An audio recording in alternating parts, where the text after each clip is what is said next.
सोच है तो मानसिक बीमारी दूर है, और जो शारीरिक और मानसिक रूप से स्वस्थ हैं वो सुखी ज़रूर है। नमस्कार, मैं हूँ हर्षिका ध्रुव और आप देख रहे हैं टम्मकरू। आज के हमारे इस कार्यक्रम में हम चर्चा करेंगे मेंटल हेल्थ और मेंटल इलनेस के बारे में, यानी मानसिक स्वास्थ्य और मानसिक बीमारी। तो आज इस विषय पर चर्चा करने के लिए हमारे साथ हैं निधि मिश्रा जी। निधि मिश्रा जी, आपका स्वागत है हमारे कार्यक्रम में। धन्यवाद। सबसे पहले हम चाहेंगे कि आप अपना इंट्रोडक्शन दर्शकों को दें। जी, मैं निधि मिश्रा, जो कि एक अशासकीय महाविद्यालय में लेक्चरर की पोस्ट पर कार्यरत हूँ और मानसिक स्वास्थ्य एवं मानसिक बीमारी के बारे में जानकारियाँ साझा करती हूँ। इस विषय पर बात करने से पहले हम जानना चाहेंगे कि मानसिक स्वास्थ्य क्या होता है और इसे बनाए रखने के लिए क्या क्या ज़रूरी है। जी, मानसिक स्वास्थ्य एक तरीके से हम कह सकते हैं कि जो हमारी दिनचर्या होती है, डेली जो हमारा लाइफ रूटीन होता है, उसके साथ सामंजस्य बिठाना और जो आने वाली परिस्थितियां हैं, परेशानियां हैं, उनके साथ कैसे हम डील करते हैं। जैसे कि हमारी कोई आर्थिक परिस्थिति हो गई जो कि बिगड़ी हुई है, कोई हेल्थ से रिलेटेड अगर इशू हो गया, जैसे बहुत ज़्यादा अगर कोई बीमार है उसको लेके अगर वो तनाव में है, ऐसी जो हमारे डेली रूटीन में जो समस्याएं आती हैं वो अगर बहुत ज़्यादा लंबे समय तक है तो फिर वो हमारे मानसिक स्वास्थ्य के लिए हानिकारक हो सकती है। तो निधि जी, अब हम आपसे जानना चाहेंगे कि मेंटल इलनेस क्या है और क्या इसके प्रकार भी हैं। जी, मेंटल इलनेस या मनोविकार वह स्थिति है जिसमें अगर हम सामान्य व्यक्ति से तुलना करें तो वो असामान्य रहती है। मतलब कि अगर किसी भी व्यक्ति को मेंटल इलनेस है तो वह अपने आसपास की चीज़ों के प्रति जागरूक नहीं रहेगा, या फिर उसकी जो मनस्थिति है वो सामान्य व्यक्तियों की तरह नहीं रहेगी। और जैसा कि आपने पूछा कि इसके प्रकार, तो international classification of diseases ICD-10 के अकॉर्डिंग, जो कि WHO ने निकाला है, उसके अकॉर्डिंग अगर हम देखें तो 70 से भी अधिक मनोरोग हैं जिनको वर्गीकृत किया गया है। तो निधि जी, क्या स्ट्रेस भी एक प्रकार का मेंटल इलनेस है? नहीं, हम स्ट्रेस को मेंटल इलनेस तो नहीं कह सकते, लेकिन ये मेंटल इलनेस का लक्षण ज़रूर है। अगर हम स्ट्रेस को देखें तो ये दो तरह का होता है। अगर सामान्य भाषा में कहूँ तो मैं स्ट्रेस को पॉजिटिव स्ट्रेस और नेगेटिव स्ट्रेस भी कह सकते हैं।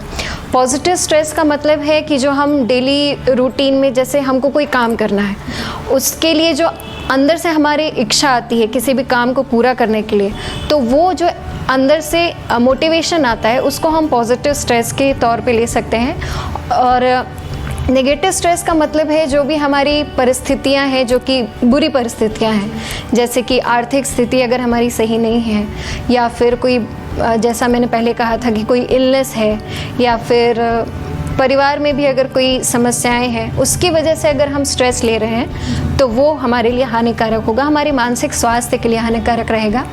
और वही स्ट्रेस अगर बहुत लंबे समय तक चल रहा है तो वो स्ट्रेस फिर हमारे मानसिक स्वास्थ्य को बहुत ज़्यादा प्रभावित करता है और वो एक लक्षण के रूप में उभर के आता है। तो निधि जी, जैसा कि हम सभी जानते हैं कि कोविड-19 इस वैश्विक महामारी से हमारा पूरा देश लड़ रहा है जी। तो शुरुआती दौर में सरकार ने लॉकडाउन करके इस स्थिति को संभालने की कोशिश की थी, तो इसका प्रभाव बहुत सारे लोगों के रोज़गार पर पड़ा है। तो क्या ये भी मानसिक स्वास्थ्य को प्रभाव करता है? जी, आपने वर्तमान की बहुत ही महत्वपूर्ण प्रश्न को उठाया है। जी बिल्कुल, रोज़गार ही नहीं, जबकि इसका हर वर्ग के, समाज के हर वर्ग के व्यक्ति पे इसका प्रभाव पड़ा है, और मानसिक स्वास्थ्य पे तो सबसे ज़्यादा पड़ा है मैं अगर कहूँगी तो। जैसे कि अगर कोई व्यक्ति बीमार है तो उसको समय पे दवाइयाँ नहीं मिल पाई, या फिर जो व्यसन करते हैं उनको समय पे उनकी नीड पूरी नहीं हो पाई। तो ऐसे अगर हम देखें तो हर एक व्यक्ति इससे प्रभावित रहा है और उसकी वजह से उनमें स्ट्रेस का भी बहुत लेवल बढ़ा है। अगर हम इकोनॉमिक टाइम्स के सर्वे को देखें तो उसमें न्यू दिल्ली में after lockdown non corona virus जो डेथ्स हैं वो 300 क्रॉस कर चुका है अभी तक। तो आप इससे अंदाज़ा लगा सकते हैं कि लोग कितना डरे हुए हैं, वो लोगों से बात तक करने में डर रहे हैं, उनमें इतना स्ट्रेस बढ़ रहा है, इतनी एंग्जाइटी बढ़ रही है कि लोग बिना किसी से बात किए, बिना किसी से सलाह मशवरा लिए सुसाइड कर रहे हैं, और इसका कोई उपचार भी उनको दिखाई नहीं दे रहा है। तो अगर आपके आसपास या फिर आपके परिवार में ऐसा कोई व्यक्ति अगर आपको दिखता है तो फिर आप उसकी मदद ज़रूर करें, मैं तो कहना चाहूँगी। जी बिल्कुल। निधि जी, मैं आपसे अगला सवाल ये पूछना चाहूँगी कि हम कैसे पहचान सकते हैं कि कोई व्यक्ति तनाव से गुजर रहा हो, या उसके लक्षण क्या क्या हो सकते हैं? जी, आपका बहुत अच्छा सवाल है ये। अगर कोई व्यक्ति तनाव में है तो सबसे पहले तो उनके व्यवहार में आपको चेंजेस दिखाई देंगे। ठीक है, जो व्यक्ति अगर सामाजिक हो, पहले सामाजिक रहा हो, वो सबसे बातचीत करता हो और सामाजिक कार्यों में अपना योगदान देता हो, लेकिन अचानक से अगर वो उन सारी चीज़ों से कटना शुरू कर दे, लोगों से बात करना शुरू कर दे, उसे नींद ना आए टाइम पे, जितना 6 से 8 घंटे नॉर्मली जो नींद लेता है व्यक्ति, उतनी अगर उसको नींद ना आए, या फिर वो लोगों से बात करने में डरने लगे, उसके खान पान में चेंजेस आ जाए, या तो बहुत कम खाना शुरू कर दे या फिर बहुत ज़्यादा खाना शुरू कर दे, तो ये सारे लक्षण हैं जिसे हम पहचान सकते हैं कि कुछ ना कुछ प्रॉब्लम है ज़रूर, जो कि मानसिक बीमारी से रिलेटेड भी हो सकती है। और इसके अलावा जो लोग स्ट्रेस में होते हैं, उनको बहुत सारी परेशानियों का भी सामना करना पड़ता है। जैसे वो अपनी फीलिंग्स किसी को बता नहीं पाते, क्योंकि उनके अंदर वो डर और एंग्जाइटी भरी होती है। तो उस वजह से अब अगर किसी को यदि लिखने की आदत है, तो वो लिख के अपनी फीलिंग्स को बाहर निकालेगा, क्योंकि वो कहीं ना कहीं उसे परेशान कर रही है। तो इन सारी चीज़ों को बाहर निकालने का हर व्यक्ति अपने हिसाब से अलग अलग तरीका अपनाता है।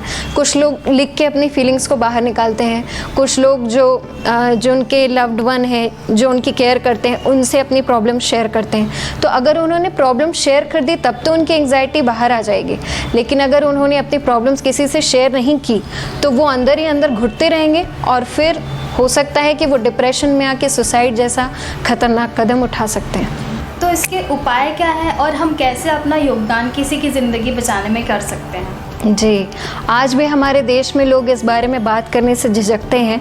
उन्हें लगता है कि अगर हम इस बारे में बात करेंगे तो समाज हमें एक्सेप्ट नहीं करेगा। लोग ये समझ नहीं पाते कि ये स्थिति सामान्य नहीं है। अगर किसी के मन में किसी को नुकसान पहुंचाने के या फिर खुद को नुकसान पहुंचाने के विचार आ रहे हैं, तो ये सामान्य स्थिति नहीं है।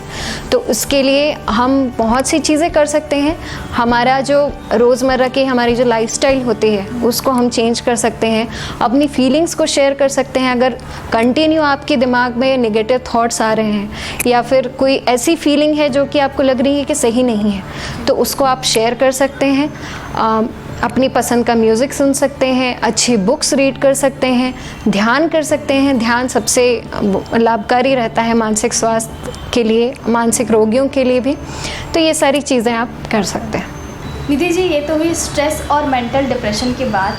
तो इसके अलावा और कौन से मेंटल इलनेस है जो कि समाज में देखने को मिलते हैं? जी, समाज में वैसे तो बहुत सारे मेंटल इलनेस है जो कि देखने को मिलते हैं, जिसमें कि अल्कोहलिज्म है, जो कि हम जनरली देखते हैं अपने डे टू डे लाइफ में। इसके अलावा है शिज़ोफ्रेनिया नाम का एक डिसऑर्डर होता है, जिसमें व्यक्ति सोचने, महसूस करने और उसके अनुसार व्यवहार करने की जो उसकी क्षमता होती है, वो धीरे धीरे वो खोता जाता है। और इस बीमारी से ग्रसित व्यक्ति सच्चाई से परे दिखाई देने वाले विचार या अनुभव व्यक्त करते हैं। इनमें ध्यान केंद्रित करने की जो क्षमता होती है, वो क्षीण होती जाती है धीरे धीरे। याद रखने में उनको कठिनाई होती है। उदाहरण के तौर पे, जैसे आसपास कोई चीज़ें हो रही हैं और नहीं भी हो रही हैं अगर, तो उस व्यक्ति को ऐसा लगता है कि मुझसे कोई बात कर रहा है, या फिर उसको कोई दिखाई देता है। ऐसी परिस्थिति में जो आसपास के उसके घर के लोग रहते हैं, या फिर जो भी, अगर वो किसी सोशल गैदरिंग में अगर है वो पर्सन, जो भी पेशेंट है वो, तो उसको ऐसी फीलिंग आती है कि मुझसे कोई बातें कर रहा है, या मेरे सामने कोई खड़ा हुआ है। लेकिन जो वहाँ पे मौजूद लोग रहते हैं, उनको ऐसा लगता है कि वो बस ऐसे ही बड़बड़ा रहा है। उसको ऐसी फीलिंग आ रही है कि वो किसी से बात करे या फिर किसी से अपनी प्रॉब्लम्स शेयर करे, लेकिन वो ऐसा नहीं कर पाता। ठीक है, तो ये एक लक्षण हो सकता है इसका, शिज़ोफ्रेनिया का।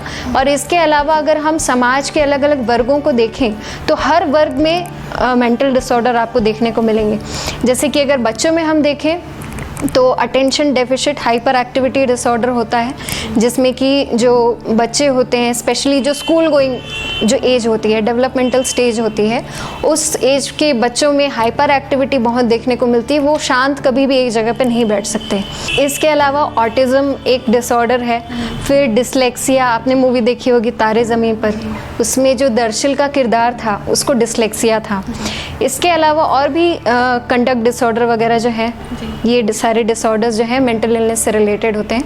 फिर एडल्ट्स में अगर हम देखें तो अल्कोहलिज्म बहुत देखने को मिलता है। मोबाइल एडिक्शन आजकल का बहुत ही कॉमनेस्ट डिसऑर्डर है।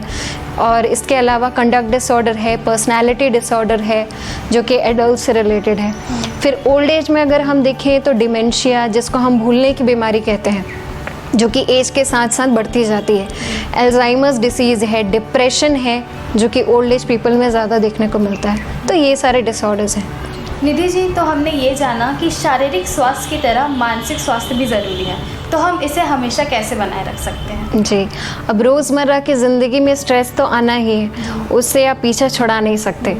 तो हम ये ज़रूर कर सकते हैं कि अपने थॉट्स को पॉजिटिव बना सकते हैं। जैसे कि हमारे शरीर के लिए, फिज़िकल हेल्थ के लिए, जैसा कि हेल्दी डाइट ज़रूरी रहता है, उसी तरह हम मेंटल हेल्थ के लिए डाइट यूज़ कर सकते हैं। कैसे? पॉजिटिव थॉट्स की तरह से। उसके लिए हम बहुत सारी चीज़ें अपना सकते हैं, जैसे कि हम मेडिटेशन कर सकते हैं, योगा कर सकते हैं, ब्रीदिंग एक्सरसाइजेस कर सकते हैं, अच्छी बुक्स रीड कर सकते हैं। लोगों से अगर कोई प्रॉब्लम्स हैं तो लोगों से शेयर करें, अपने कलीग से, अपने फैमिली मेम्बर्स से, अपने फ्रेंड्स से, इन सब से हम अपनी प्रॉब्लम्स को शेयर कर सकते हैं। तो इस तरीके से हम अपनी डेली लाइफ में जो आने वाली परेशानियां हैं उनसे दूर भी रह सकते हैं और अपने मानसिक स्वास्थ्य को भी हम सही रख सकते हैं। तो निधि जी, अंत में मैं आपसे ये जानना चाहूँगी कि हमारे जो आज के साथियाँ हैं, युवा साथियाँ और बच्चे जो कि स्कूल और कॉलेज गोइंग है, और आज जो परिस्थिति निर्मित है उसमें बहुत सारे लोगों को बहुत सारी परेशानियों का भी सामना करना पड़ रहा है, पढ़ाई लिखाई में भी हो और करियर बनाने में भी हो, तो आप ऐसे में क्या संदेश देना चाहेंगे? जी बिल्कुल, ये एक बहुत ही अच्छा माध्यम है मेरे लिए कि मैं आप लोगों के साथ अब ये सारी जानकारियाँ साझा कर पा रही हूँ। तो मैं आपसे यही कहना चाहूँगी कि अच्छा हेल्दी डाइट लें, 6 से 8 घंटे की नींद लें, जो कि आपके लिए फ़िज़िकल हेल्थ के लिए भी अच्छी है और आपकी मेंटल हेल्थ के लिए भी अच्छी है। इसके अलावा पॉजिटिविटी रखें, पॉजिटिव लोगों से इंटरेक्ट हों, लोगों से बातें करें। अगर आपको ऐसा लग रहा है कि आप बहुत ज़्यादा तनाव या बहुत ही अनकंफर्टेबल फील कर रहे हैं तो अपने परिवार के साथ समय व्यतीत करें, अपने दोस्तों के साथ समय व्यतीत करें। और मैं तो अगर मुझसे पूछा जाए तो मैं तो यही आप लोगों को बोलना चाहूँगी कि योगा और मेडिटेशन सबसे बेस्ट है मेंटल हेल्थ के लिए। तो इसे आप अपनी दिनचर्या में धीरे धीरे लाना शुरू करें, जो कि आपके लिए बहुत ही लाभदायक होगा। तो साथियों, अभी आपने सुना मेंटल हेल्थ और मेंटल इलनेस से जुड़ी ये जानकारी निधि मिश्रा जी के द्वारा।